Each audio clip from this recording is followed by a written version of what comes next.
Video শুরু হয়। Video শুরুতে আমরা দেখতে পারি যেখানে আমার মেন ক্যারেক্টার সে বাচ্চাটাকে জিজ্ঞেস করছে, হেই তোমার নাম কি? হ্যাঁ, তখন সে বলে ভয় পেতে পেতে আহ, জ্যাকব। ভাই, জ্যাকব তো নাম তার, কিন্তু আমি ভাবছি তার নাম জ্যাক বলে ডাকি যাতে একটু ইজি হয়। ওকে, জ্যাকব একটু অন্যরকম লাগতেছে। যাই হোক, তখন মেন ক্যারেক্টার তাকে জিজ্ঞেস করে, তুমি কি জানো যে তোমার এই ভিলেজের আগে যে লর্ড, তার ডটারের সম্পর্কে, তার মানে তার সম্পর্কে কিছু জানো? হ্যাঁ, তখন এই কথা শুনে জ্যাক বলে যে তার নাম ছিল এরিনা এস্ট্রিয়া। তার বয়স হতো 20 বছর বা 20 বছরের কাছাকাছি ছিল। আর তার চুল সিলভার কালারের ছিল এবং চোখ গোল্ডেন কালারের ছিল। সে সত্যি অনেক সুন্দর একজন মহিলা ছিল বা ওমেন ছিল। তাকে ভিলেজে যত মানুষ ছিল সবাই তাকে খুবই পছন্দ করতো, কারণ সে অনেক বেশি দয়ালু ছিল। সব গ্রামে সব মানুষের সাথে খুব ভালো আচরণ করত। এটা খুবই নর্মাল ছিল। কিন্তু এখন তার কথা শেষ করার আগেই সাকিবাজ বলে, সিলভার কালারের চুল আর গোল্ডেন কালারের চোখ, হ্যাঁ, মনে হচ্ছে আমি তাকে চিনি। তখন এই শিফট হয়ে আমরা দেখতে পারি সেই এরিনা স্ট্রিয়ার কাছে, যেখানে সে একটি জেলখানার মতো একটি জায়গায় বন্দি। সেখানে একজন কয়েদি বা এর কী বলে ভাই ঠিক মনে পড়তেছে না এই মুহূর্তে, সে সেখানে এসেছে। তখন সে এরিনা স্ট্রিয়াকে জিজ্ঞেস করতেছে যে আপনি ঠিক আছেন তো? হ্যাঁ, তখন এই কথা শুনে এরিনা স্ট্রিয়া বলে, হ্যাঁ আমি ঠিক আছি। আমি অনেক দিন পর এরকম একটি ভালো খাবার পেয়েছি, কিন্তু তুমি তোমার লর্ডের কথা একদম ভালো করে শুনবা, তার কথা অমান্য করবা না।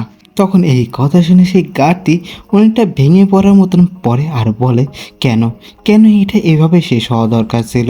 তখন এই কথা শুনে এরিনা স্ট্রিয়া বলে যে আমি এখানকার সবচেয়ে বড় ডটার, বিগ ডটার, এক কথায় বিগ ডটার, কিন্তু আমার কোনো অধিকার নাই সেখানে কোনো ভাগ জমানোর। আর এছাড়াও আমি এখন সেল হতে চলেছি, আর এটা খুবই স্বাভাবিক। তখন এই কথা শুনে সেই গার্ডটি বলে যে কিন্তু আপনার ব্যাদার, আপনার ভাই যা শুরু করেছে তাকে যদি আমরা বাংলায় বলি তাহলে তাণ্ডব বানিয়ে দিয়েছে। সে যে কোনো সময় র্যান্ডমলি যে কোনো সময় ভিলেজের ভিতর চলে যায়, আর কোনো টাকা পয়সা ছাড়াই বিনামূল্যে যে কোনো কিছু খেয়ে নেয় বা ড্রিঙ্ক করে নেয়। আর এরপরও যে মেয়ে পছন্দ হয় ভিলেজের ভিতর, তা মহিলা বলতে মেয়ে মহিলা যেই হোক না, পছন্দ হয় তাকে তুলে নিয়ে আসে শুধুমাত্র এক রাতের জন্য। এই কথা শুনে সেই এরিনা এস্ট্রিয়া পছন্দ রাখতেছে কিন্তু কিছু বলতে পারে না। তখন সে গার্ড আরও বলে, এর চেয়ে ভালো হতো যদি আপনি আমার লর্ড হতেন। তখন এই কথা শুনে এরিনা এস্ট্রিয়া বলে, এখান থেকে চলে যাও, এখানে যদি তুমি বেশিক্ষণ থাকো তাহলে তুমি নিরাপদ না। তখন এই কথা শুনে সেই গার্ডটি ঘুরে চলে যায়। কিন্তু তখন এরিনা এস্ট্রিয়া মনে মনে ভাবতেছে যে সেই ভিলেজের মানুষরা যে কত কষ্টে আছে সেটা আমি ভাবতেও পারছি না। সত্যি যদি এরকম কোনো রুলস থাকতো যে মহিলাদের, ওমেনদেরও লর্ড হওয়ার অনুমতি দিত, তাহলে কতই না ভালো হতো। কেন কেন এই কথা বলে কাঁদতেইছে, কিন্তু তখন একটা আওয়াজ আসে, কেউ একজন বলে ওঠে, এটার ফিল্ম সত্যি ভালো। তারপর সে দেখে যে তার সামনে একটি পোর্টাল ওপেন হচ্ছে, আর সেখান থেকে আমার মেন ক্যারেক্টার কেরস বেরিয়ে আসে। তখন মেন ক্যারেক্টার এসে বলে, মাঝে মাঝে এরকম ফিলিংসও খুবই ভালো। তারপর মেন ক্যারেক্টার তার সামনে একটা আপেল ধরে বলে যে আপনার জন্য এরকম শুকনো খাবার যথেষ্ট না, আপনার জন্য এটি একটি উপহার। তখন মেন ক্যারেক্টারকে দেখে এরিনা এস্ট্রিয়া বলে যে একটি ডিমনের আমার কাছে কী প্রয়োজন। তখন এই কথা শুনে মেন ক্যারেক্টার প্রথমে তার হাতে আপেলটি ধরে দেয়, তারপর বলে যে তুমি আমাকে চিনে ফেলেছো যে আমি একজন ডিমন। হ্যাঁ, যা ভেবেছিলাম, তুমি সত্যি অনেক বুদ্ধিমান। যাই হোক, আমাকে নিজেকেই ইন্ট্রোডিউস করতে দাও। তবে একটু ব্যারেজভাবে করার চেষ্টা করেছে, কিন্তু আমার কাছে ভাত দাসা লাগা। যাই হোক, মেন ক্যারেক্টার তাকে বলে আমার নাম ক্যারোস।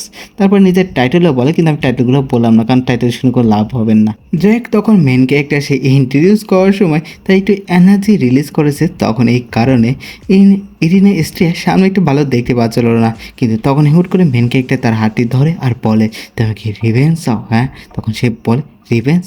তখন মেন ক্যারেক্টার বলে, ভয় পাবা না, এখানে শুধুমাত্র আমাদের ভিতর ছোট্ট একটি ডিল হবে, যেখানে তুমি যা চাও তাই আমি তোমাকে দেবো, আর আমি যা চাই তাই তুমি আমাকে দিবা। তখন এই কথা শুনে এরিনা স্ট্রিয়া বলে, না, আমার কোনো ইন্টারেস্ট নেই কোনো ডিমনের সাথে ডিল করার। তখন এই কথা শুনে মেন ক্যারেক্টার বলে, এই মুহূর্তে তুমি যে পজিশনে আছো সেখানে তোমার কোনো পছন্দ আর অপছন্দ বলতে কিছুই নেই। তুমি ভালো করে ভেবে দেখো যে তুমি এখন কি চুজ করবা, তুমি নিজেকে না সাধারণ মানুষদের? এরিনা স্ট্রিয়া, হ্যাঁ? তখন এই কথা বলার পরে মেন ক্যারেক্টার সেখান থেকে চলে আসে টেলিপোর্ট করে তার ক্যাসেলে।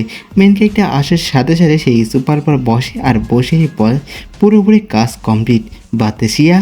তখন বাতাসে এই কথা শুনে বলে এই কাজ যে কেউ করতে পারে, কিন্তু এত কিছুর কি প্রয়োজন ছিল, হ্যাঁ? তখন মেন ক্যারেক্টার বলে যে ডিমনের মেন একটি অংশ সেটি হলো বিশ্বাস, ট্র্যাশ। আর একটি ডিলের ভিতর সবসময় অপোজিট পার্টিকে তোমার নিজের প্রতি অনেক পরিমাণে ট্র্যাশ বা বিশ্বাস প্রয়োজন হবে।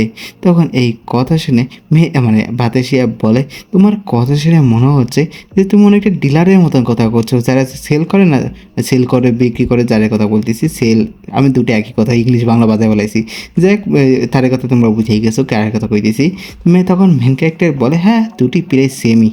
কিন্তু তখনই হঠাৎ করে সাকিবাজ বলে বাই দ্য বে ডিমন কিং। তখন এই কথা শুনে মেন ক্যারেক্টার বলে হ্যাঁ বলো। তখন সাকিবাজ বলে যে সিস্টার, না না মানে তাকে কি আপনি মারার কথা ভাবতেছেন, হ্যাঁ? তখন এই কথা শুনে মেন ক্যারেক্টার বলে মারবো কেন, হ্যাঁ?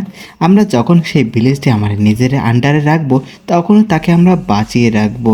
তখন এই কথা শুনে সাকিবাজ অনেকটাই খুশি হয়ে যায়, থ্যাংক ইউ বলে ডিমন কিংকে। কিন্তু তখন মেন ক্যারেক্টার মনে মনে ভাবতেছে যে মারবো, হ্যাঁ? আমি মারবো কে তাকে, হ্যাঁ? আমি এমন একটি জিনিস পেয়ে গেছি তার সাহায্যে যা মানে সবাই পায় না। তারপর মেন ক্যারেক্টার এরিনা স্টারের কথা মনে করে বলে যে এটি আমি ভালোভাবে ইউজ করব।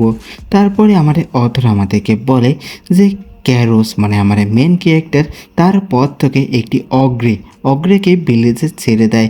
আর সেই অগ্রের কারণে দেখতে পাচ্ছে অনেক ফাইট, মারামারি ইত্যাদি ইত্যাদি হতেছে। যখন সেই চিল্লানো হতেছে, মানুষজন চিল্লাচ্ছে, মারা যাচ্ছে, চিল্লানো আসতে হবেই, সেই আওয়াজগুলো তার কানে পৌঁছে যাচ্ছে, মানে ইরিনা স্ট্রিয়ার কাছে। তখন হঠাৎ করে আমরা দেখতে পারি কেউ একজন বলছে তোমার সাথে কী সমস্যা, হ্যাঁ? তখন আমরা দেখতে পাই সেটা আর কেউ না, এরিনা স্ট্রিয়ার ব্যাদার, মানে সেখানকার লর্ড। আমি আপাতত লর্ড বলে ডাকবো, কে ব্যাদার করতে অনেকখানি লম্বা হয়ে যায় আওয়াজটা। যাই তখন লর্ড বলে যে তোমার পিপল, তোমার লোকের সাথে কি সমস্যা, হ্যাঁ? তোমার লোকরা কি এই একটু কিছু কাজও কি করতে পারছে না, হ্যাঁ? তখন তার বিপরীত পক্ষে যার সাথে কথা বলছে সে বলে যে আমরা জানি না, আর সে সত্যি একটা অগ্রে। তখন এই কথা শুনে সে বলে হ্যাঁ একটি অগ্রে। তারপর কে বললো আমি জানি না, অথর বললো নাকি সেই লোকটি বলল, কিন্তু সে কে একজন বলল যে একটি অগ্রের কাছে হিউম্যান ব্যারিয়ার ভাঙার পাওয়ার আছে, আর তাদের যে গেটটি শুধুমাত্র একটি অ্যাটাকেই ভাঙার পাওয়ার আছে তাদের কাছে। তখন এই কথা শুনে সেই লর্ড প্রচণ্ড রাখতেছে আর রাখতে রাখতে বলতেছে আমাদের মতন একটি ছোট্ট ভিলেজে সেই মনস্টারের কিসের জন্য আসার দরকার, হ্যাঁ? তখন তার পাশ থেকে আই থিঙ্ক বাটলার হবে, কারণ বাটলারই থাকে লর্ডের পাশে। সে বলে যে এটি খোঁজার আমি চেষ্টা করতেছি, কিন্তু সেইটি এখন অনেক বেশি ভয়ঙ্কর, এই কারণে আমরা বেশি গার্ড এখান থেকে পাঠাতে পারবো না। এই কথা শুনে সে অনেক বেশি চমকে যায়, বলে হ্যাঁ তুমি গার্ড পাঠাও নেই?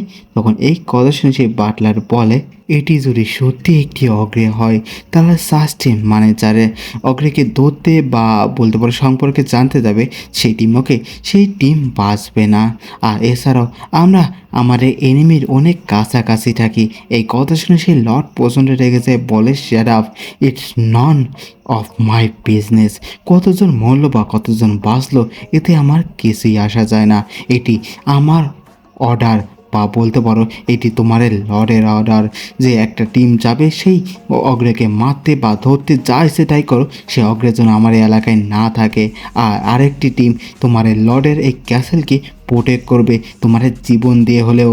তখন এই কথা শুনে সে বাটলার বলে ইয়েস স্যার।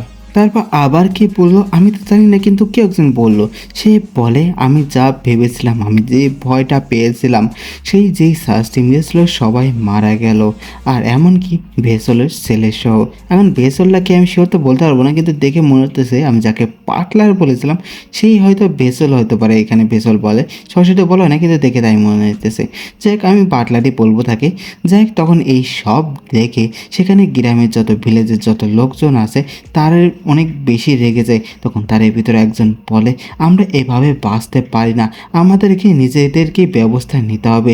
তারা প্রচণ্ড রেগে আছে। তখন তার ভিতরে একজনকে বলে, আমাদের ছেলে মেয়েরা মারা যাচ্ছে। তখন আরেকজন বলে, কিন্তু লর্ড তাও এটা চালিয়ে যাচ্ছে, সে এটি বন্ধ করছে না।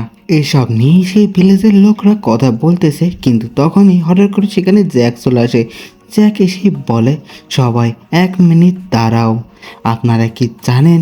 এই কথা বলার সাথে সে শিফট হয়ে আমরা দেখতে পারি জ্যাককে বলেছিল আমার মেন ক্যারেক্টার মানে ক্যারোস বলেছিল যে লেডি এরিনা যে ক্যাসেলে আটকা পড়ে গেছে সেটির গুজব ছড়িয়ে দাও, বা বলতে পারো টাউন পিপলদের সবাইকে সত্য বলো, শুধুমাত্র গুজব না।